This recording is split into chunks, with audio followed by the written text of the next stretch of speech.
Instagram Live. What's going on? It's Dr. Jordan Feigenbaum with Barbell Medicine. It is November 11th. It is 17:38. Fetty Wap again.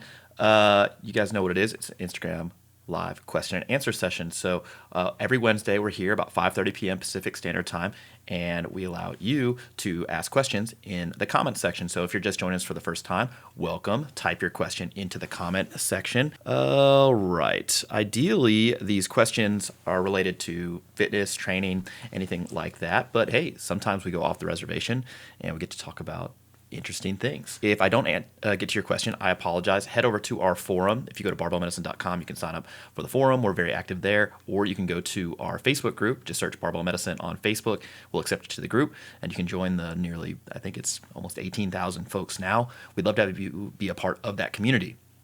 So yeah, no specific topic tonight. It's potpourri.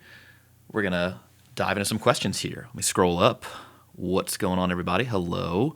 We're shooting for over 200 folks at any given time. Normally we get like 1,000 something views while we do this thing, but we'd like to get at least 200 users at a time. I log on, I see some other Instagram lives with like thousands of folks, and I understand that I'm not famous, but you know, I think we can do it. So tell your friends. Connor Whitty, how do you manage fatigue when doing full body training? So this probably gives us a good chance to talk about fatigue, what it is, and then like how do I think about it in general. So fatigue in general are the negative psychological and physiological things that occur secondary to an exercise stimulus. There are two broad categories of fatigue. One is peripheral. Those things happen at the level of the muscle, so muscle damage, accumulation of metabolic waste products, depletion of energy substrate. All the things would fall under the umbrella of peripheral fatigue. And then there's central fatigue, which basically is a reduction of the neurological signal to the muscle to create force, happens at the level of the brain or spinal cord. And so together, those things are fatigue. And again, they're the negative sort of psychological and physiological things that occur secondary to exercise stimulus. As far as what causes greater fatigue out of proportion to the exercise stimulus, which I think is what you're really getting at. Sets to failure tend to be very, very fatiguing compared to sets where there are 1, 2, or more repetitions left in reserve. Novel exercises tend to be more fatiguing than exercises that you've either done before or exercises that you've done similar variations to. That's secondary to the repeated bout effect.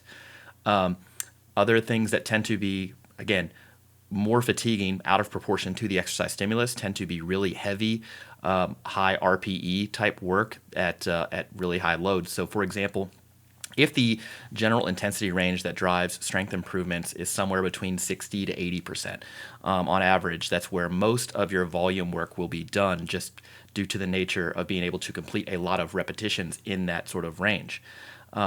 It's not that 80% doing, sets of 4, for example, or 5, whatever, at 80% gives you a greater strength benefit than doing sets of 4 or 5 at 70%, for example. But it does cost you more fatigue. And so when you think about trying to drive the sort of signal to build fitness adaptations up, you'd want to do more sets, higher volume, and not necessarily incur a bunch of unwanted or unnecessary fatigue. Unnecessary from, in this case, meaning extraneous. So working heavier is not always better.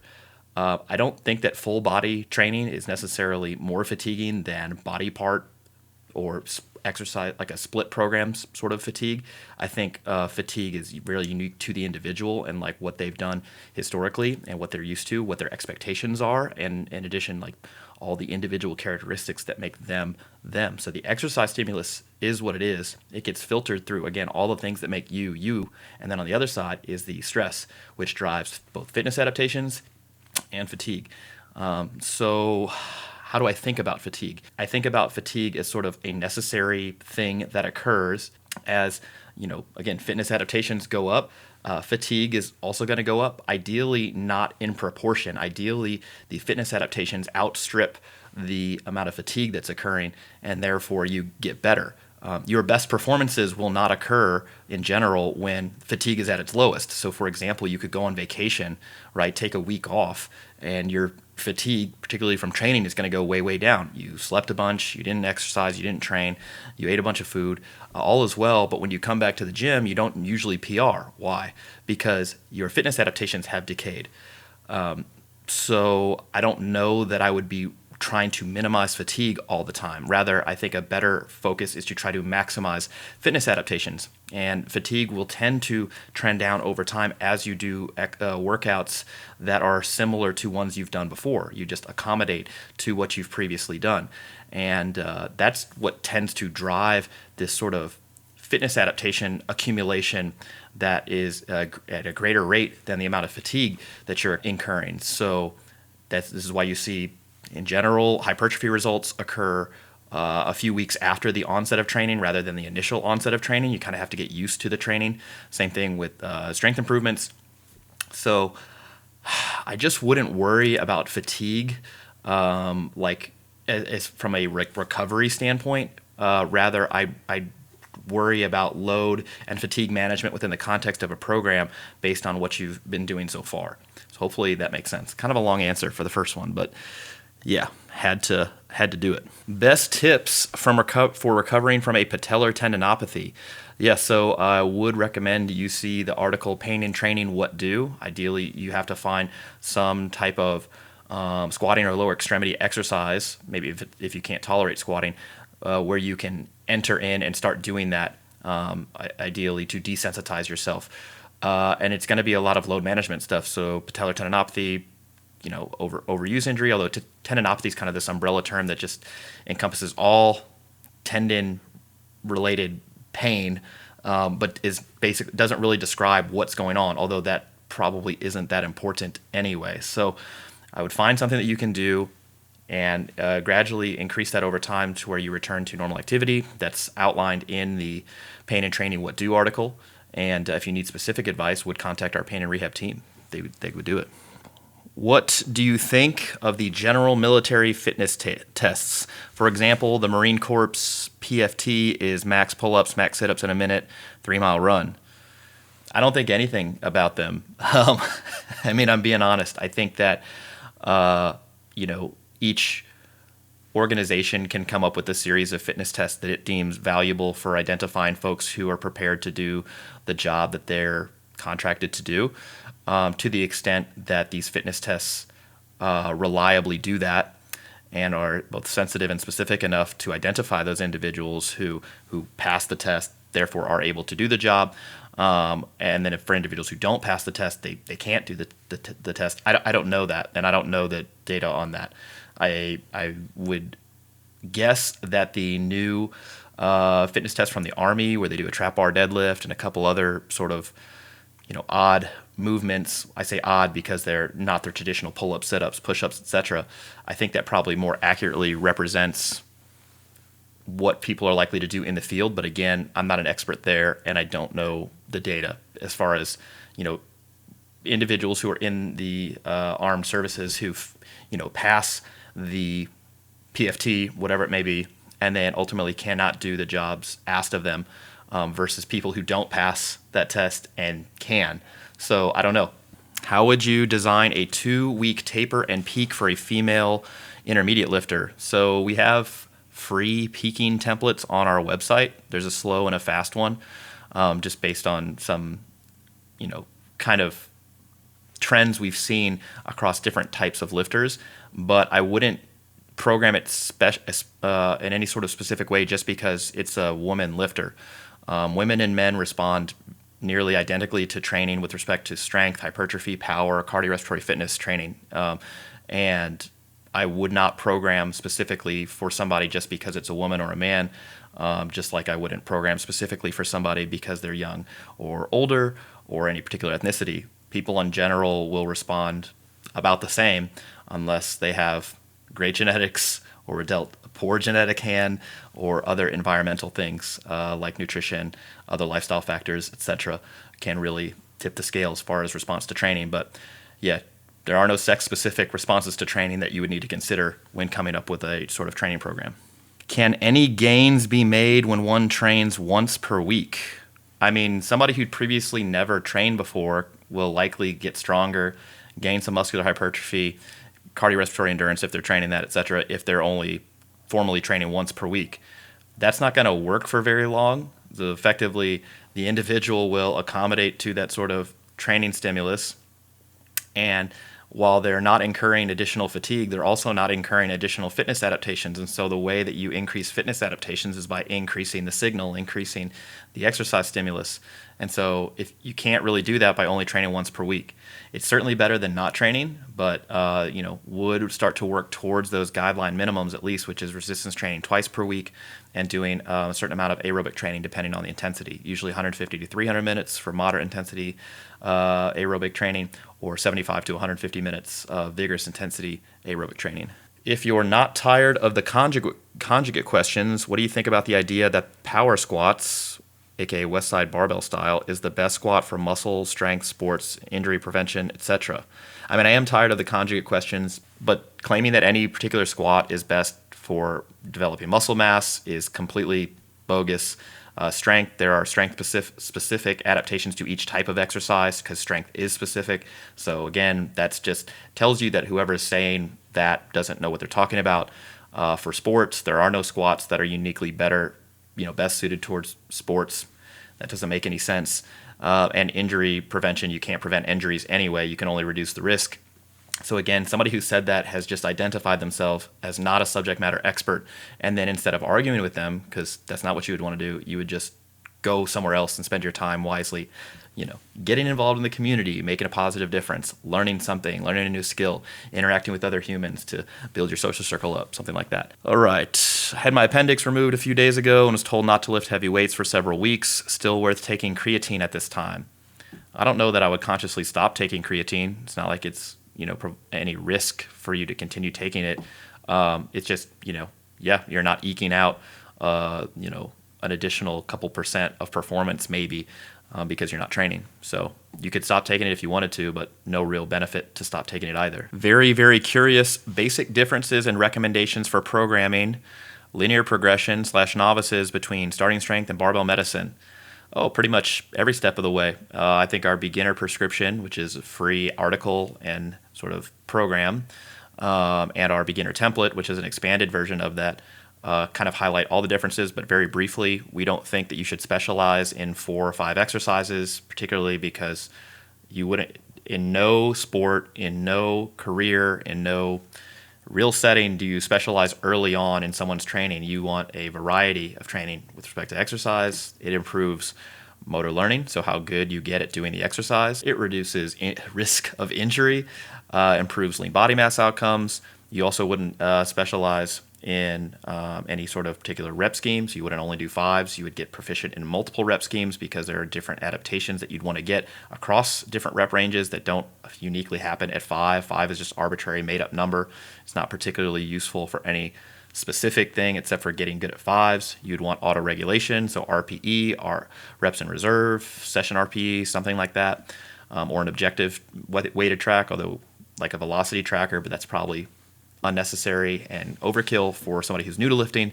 And you'd want to include cardiorespiratory fitness training specifically and not avoid that, because that helps build your training base so that you can exercise enough to build for long-term development of strength.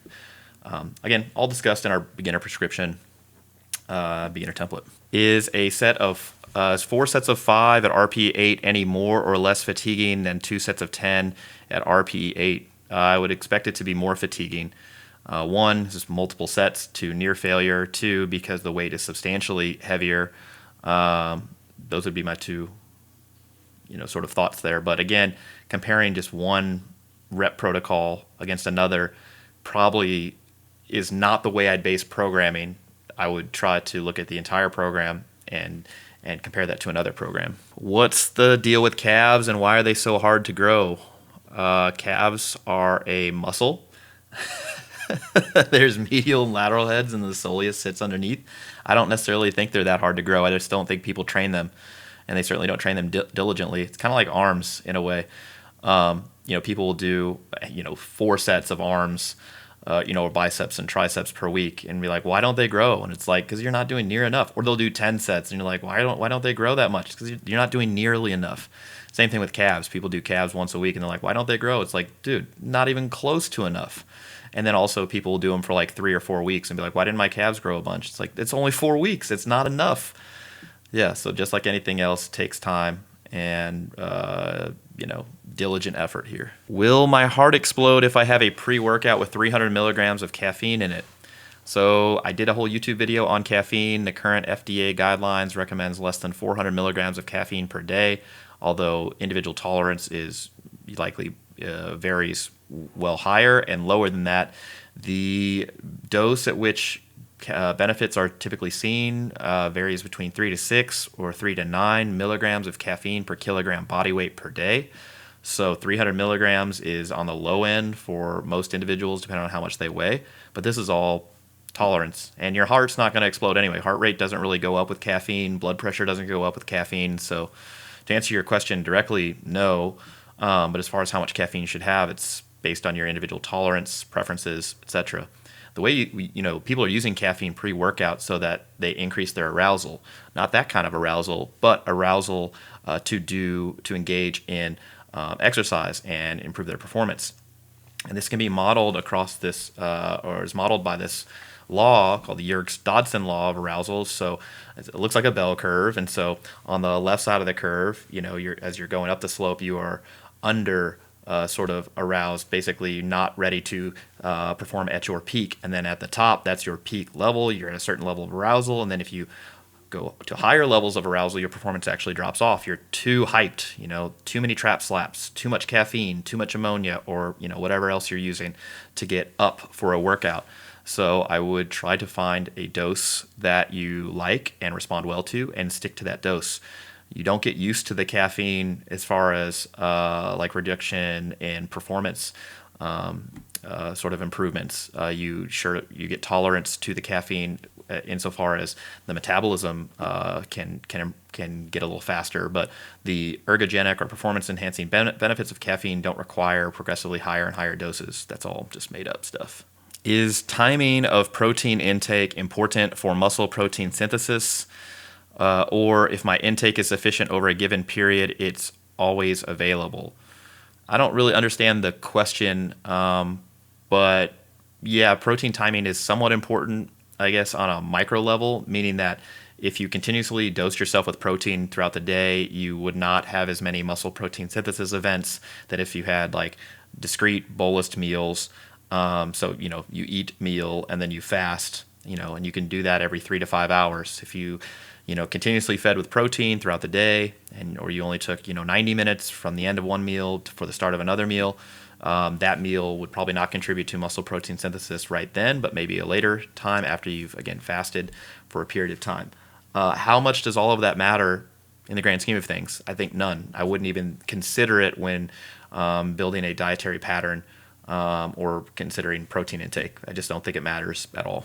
Is absence of evidence ever evidence of absence? Sure, yeah. So one example I really like has to do with training pregnant women. We assume there's some non-zero risk with respect to exercise during pregnancy, meaning there's a risk to maybe mom and or baby. We don't know that to be the case because the existing evidence actually doesn't report a lot of bona fide or confirmed cases. And so like right now, because CrossFit's got so popular and then resistance training has gotten much, much more popular, and high intensity interval training like courses, so like Orange Theory and Soul Cycle, whatever, all this stuff has gotten much, much larger. We would expect to see case report after case report after case report if there was a substantial risk to mom or baby during pregnancy with exercise. Well, you don't see any of that. And so there's an absence of evidence. And so in that case, you really would expect case reports and a lot of data coming out on this if it were a significant risk. So I think that is evidence in and of itself that the risk, even though we assume it to be non-zero, it's probably not just wildly high. And I think that's reflected in the latest guidelines from the 2019 Canadian physical activity guidelines during pregnancy. Jordan, autoregulation in programming seems to focus on set intensity and session RPE. When/how do you ever autoregulate volume in a training plan? So, I think I see what you're saying. So basically work up, to a certain rep scheme at RPE, whatever, that focuses more on load on the bar. Session RPE is really a measure of fatigue rather than a measurement of exertion, but that's for another Instagram live. So as far as regulating volume, you could do body weight stuff, for example. That's a good easy example here. So you could do, pull-ups to RP 8, so you're regulating volume, or you could do work up to a set of 5 reps at RP 8, and then do as many sets as it takes to get to RP 9. So you're regulating total volume there. Or you could do a set of 6 at RP 9, and then take 10% off the bar and do as many sets of 6 until that feels like a 9 again. Again, regulating volume using RPE. If I go into a 500 calorie deficit but maintain ideal protein intake, can I lose weight while making gains? I assume you mean improving strength as one of the gains that you're referring to. And sure, that I find that is almost entirely related to programming, not at all related to a modest calorie change. Certainly not 500 calories. I don't know that I would be only focusing on protein intake, particularly ideal protein intake, because the other components of nutrition are also important. As far as gaining muscle mass, if you're untrained or undertrained, sure, you could probably gain some muscle mass, but it's unlikely to be as much as if you were gaining weight, although we don't really know. Great paper by Slater and colleagues, 2019. It was like how many calories are needed to build muscle or something like that. What's the argument against training at the lowest possible effective intensity so that you can increase volume as much as possible? I haven't heard many well-articulated arguments against that, other than like getting better at lifting heavy weights. In order to get better at lifting heavy weights, you have to lift heavy weights, and I would agree with that, but I think that there's a wider range of effective intensities for that, particularly when you frame it through the need for additional volume. And then people just think if it's not hard, it doesn't work. And it's like, okay. The proof exists in both the exercise science literature and then also in the world. As far as our coaching clientele, RTS's coaching clientele, Helm's coaching clientele, the data-driven strength guys coaching clientele, over and over and over again. This is not like a one-off thing. It's not necessarily new. It's just now we're better able to explain it. If I deadlift heavy, will my waist get thicker? It's unlikely. So you think about how your waist would actually get thicker. You're not changing your bony anatomy to any significant degree, right? Yes, your bone mineral density is likely to increase with axial skeleton loading. That's a fancy way of just saying like bearing weight. But it's not like your abs or your erector, group or any muscles of your trunk are going to, spontaneously hypertrophy faster than any muscle growth that's ever been recorded in the exercise science literature. Like it's not, particularly without taking substantial amounts of anabolic steroids and or, growth secretagogues or something like that, which would stimulate, a substantial amount of growth. And furthermore, without being in a calorie surplus. So the idea that you could like rapidly gain a bunch of muscle without, something else going on seems unlikely. For competitive sports athletes, what are the implications on performance for doing a fat loss diet in season? It usually doesn't affect performance, particularly based on the data that we have at present. And then reducing extra adipose tissue tends to improve performance in most sports. So overall thoughts on weighted dips. I think that they're fine, and I don't think that they provide any unique stress to the glenohumeral or shoulder joint compared to other upper limb exercises. I think they're just another exercise that aren't like specifically good or specifically bad. It's just another tool to use if it's something you want to do or appropriate to your goals. Yeah. Hey doc, hope all is well. When starting a fat loss phase, what's the best way to determine when weight loss is beyond just initial water weight? You can't do it without some objective testing. But if your waist circumference goes down, that's fine. If you see continued weight loss after the first, week or two, that is likely unrelated to water loss. But here's the more important thing: why does it matter? And I don't mean that to minimize your question, but like, what would you do differently if you found out that the first week or two of your diet, most of the weight you lost was due to water weight loss?